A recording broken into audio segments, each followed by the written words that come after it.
is Zach Harvey, and I'm a graduate student in the RS Lab. My interests center on how prions can act as epigenetic switches.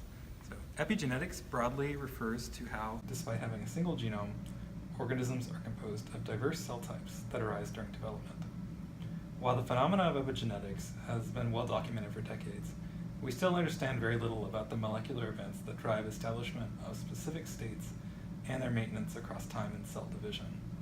Much work has focused on how chromatin changes can give rise to distinct states. In contrast, I focus on a less well-studied form of epigenetics driven by the self-duplicating conformers of prion proteins. While long thought to be solely disease-causing, recent work suggests that they play potentially adaptive and functional roles. This is exciting because, in contrast to more well-studied epigenetic mechanisms, prions interconvert rapidly and are far more stable, in principle facilitating rapid establishment and robust inheritance of epigenetic states. When I'm not in lab, one of the things I've always liked to do is cook and bake. It's something that I picked up from spending a lot of time with my grandmother. We used to have family dinner once a week, and I would help her out in the kitchen doing things like making the biscuits, and over time just started baking on my own. It wasn't until high school that I really got into baking, and these days I like to bake things like kouign-amann.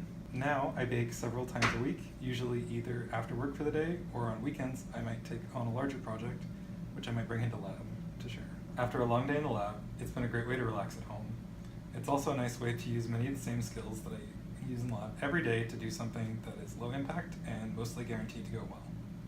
There's little certainty when you're doing an experiment as to whether or not it's going to work out, but when you're baking, it's pretty well certain that you'll get something at least resembling what you wanted.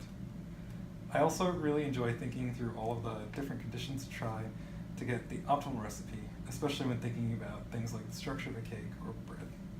I often get some of my best ideas while baking. Maybe it's something about doing a task that's similar to lab work, but without the pressure.